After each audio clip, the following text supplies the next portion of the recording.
All right. So a little bit of some mind work today. Yeah.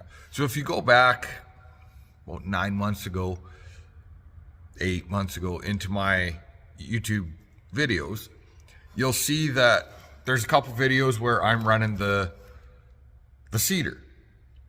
And we have two iPads in the seeder. One was Climate Field View and the other was Blockage from Intelligent Ag.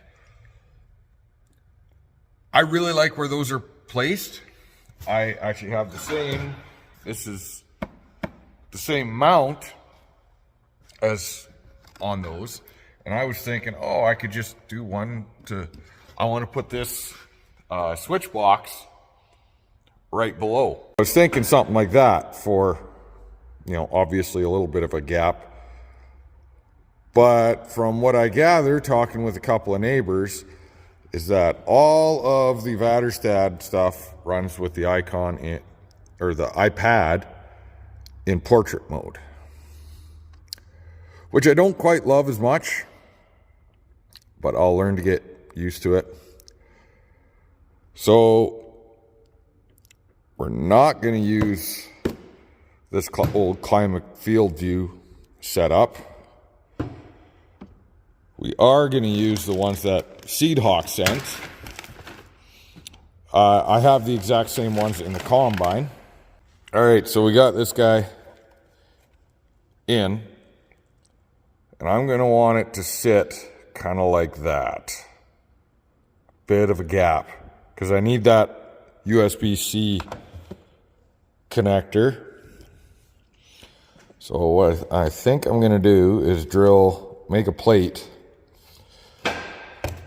that is going to connect both of those, I think. We're in the tractor, in the Deltatrack. You can kind of see the layout of my screens. Last year that was usually our blockage, I think. That was Climate Field View, not that really mattered.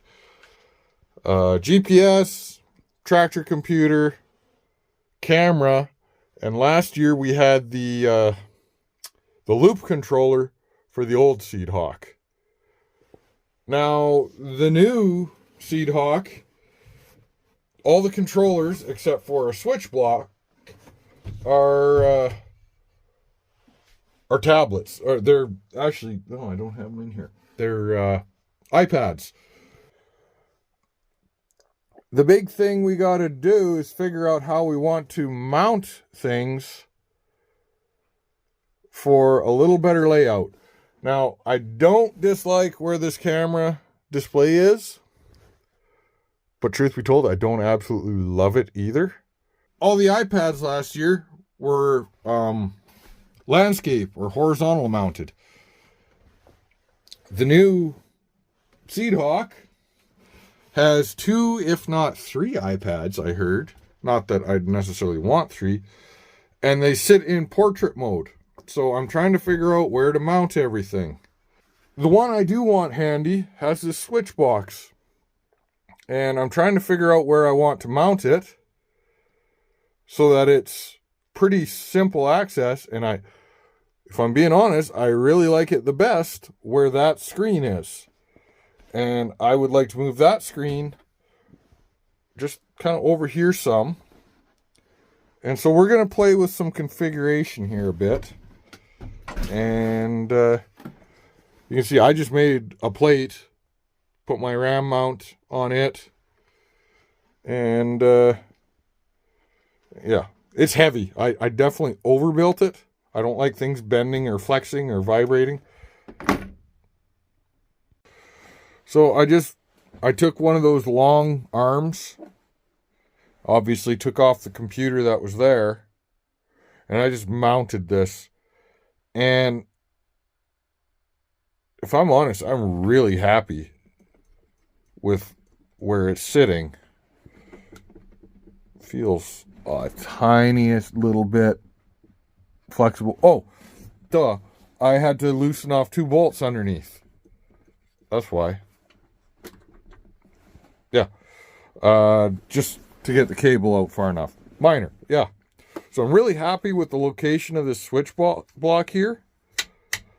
With the new drill, we pretty much engage these and leave them. Like we'll turn the fans on and leave them all day. So what I'm going to have to do is extend this bracket to the side some and put another ram ball. Surely I've got a few of those laying around. And we're going to mount this guy kind of there, I think. So I just got to do some measuring and kind of eyeballing to figure that out. Okay. See what I made? Kind of just extended it and put a cross brace on. Now I'm going to mount it on my monitors. And if everything fits, then I got to take everything off and paint it. Well, I'm happy with it, but I don't love it. There's two things about it I don't love. One is, if you're sitting there, you're going to catch your knee on the corner of the screen. And actually the other is, I'd kind of like this to be just around the corner a little more. So what we're going to do, so I'm going to take this guy, I'm going to split the difference, I'm going to drill another set of holes there, and then I'm going to add a chunk about, I'm going to say about 6 inches, I haven't measured anything yet, and do the same. I'm going to probably do a couple of more spots for ram balls. So then I can kind of move everything. Like, really all I need is that to be, well, that width. Call it about 4 inches over. And the other thing is potentially, depending on what we got going on there, because that's a small one and that's a medium one. And if we have the right combination of arms,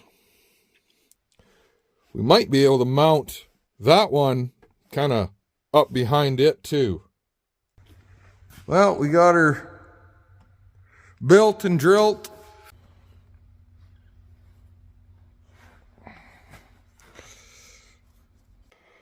So here's what is hopefully the final iteration. Not sure how well this is going to show up, but something I just noticed. So there was a holder in there before, but they've pre-drilled and threaded a lot of holes, and I'm pretty sure those 3 are the same as those 3. So I am suspecting it might be a good idea to get another one of these things. I quite like, ignore this guy for now. Just be in the way, whatever. I quite like where this is and this. Don't love this now. I really like this for during harvest, but I also need to get it out of my head that, the Deltatrack here should not be our grain cart tractor. And really, from that, what I'd like to do is move that just on top here and either mount that there or mount this there with that there. That's probably a good setup. So they don't have it in town. They actually don't even have one in their dealer system, according to their portal. They said it could be wrong, but I said, well, hell, I can make one pretty easily. So that's what I'm going to do.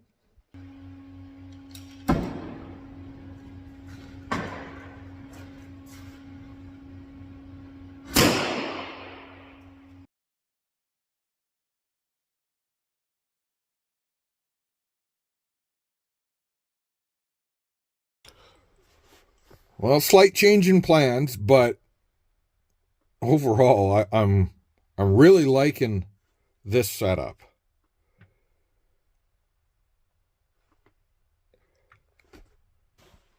I quite like the location of this monitor because it's kind of front and center. Like I said with the Trimble, for the most part, we don't use it a ton. Like, we set up our field, and once we've got our lines and everything set, like, it's a little bit of tapping, which kind of sucked before because you were always postured up to get over there. But, you know, you can tap away, hit start, and then after that, we're pretty much just using this auto steer button. Or if Dad wanted to hit paint or whatever. So I like that location. I also like this location and the location of the radio because I can turn past. That is as far back as that will ever get. So it just clears, you know, probably should move that mount for the CB radio. But this could be quite comfortable just cruising through the field. And you know what? Honestly, if a guy needed to pull it a little more vertical or a little further back, even if a guy wanted,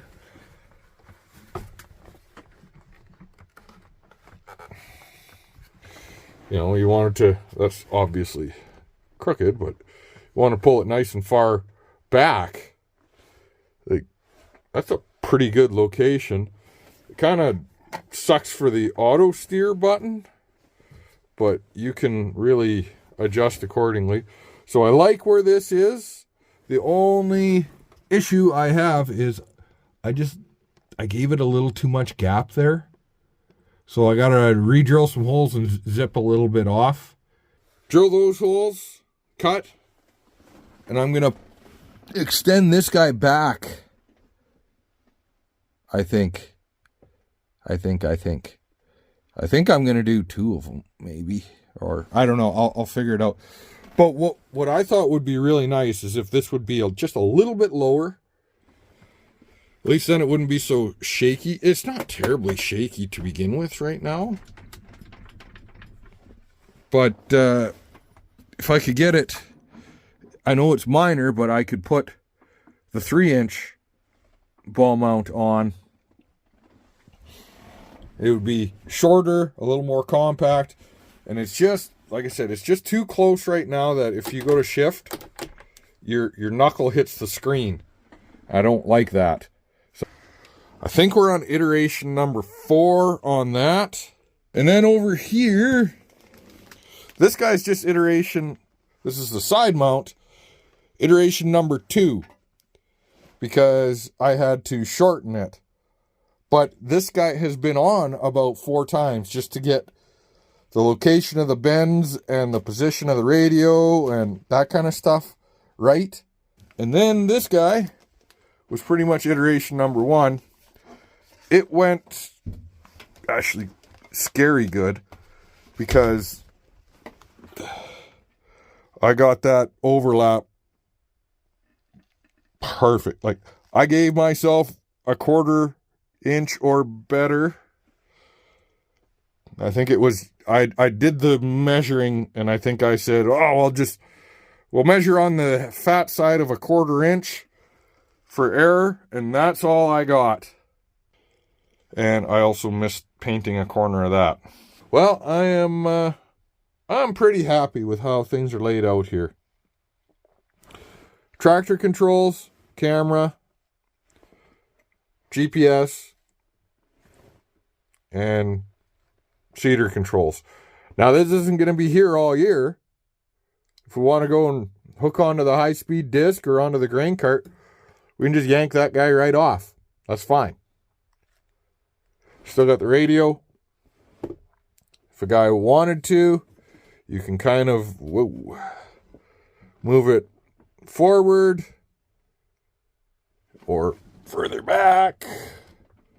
If you're going to be turned, which still clears by a fair margin. Oh. This one. Come on. Now I got to run some wires, cables, whatever you want to call them. Clean things up. I am debating on whether to install another. I have a USB port up there. Whether to install one kind of up here. It's probably a good spot for it. Or if I do it underneath. The other thing is I might move this down here. That's a super easy job. Well, everything's mounted. Everything's run. Except my power. And in the process, whoops, I seem to have, it's on this side somewhere. Yeah. Seem to have ripped the end off of my antenna. It's just a coax crimp. Not sure how. I hadn't even moved it yet. The cable was still there. I went and grabbed it, started dragging it back, and like it fell off in my hand. It's not like I was yanking it through anything. So we're gonna crimp it. I got a buddy with a coax crimper. We'll put her back on, and we'll probably put some heat shrink to it as well. So here's the final layout. Pretty pleased with it. Like I said, it's not 100% what I would like, but it's kind of what I think is about the best we're gonna get based on the layout, the screen sizes, etc., etc. So there's the USB plug there. We're going to need one definitely for the iPad. And the switch box has a USB plug, but I think it plugs into the hub. I think.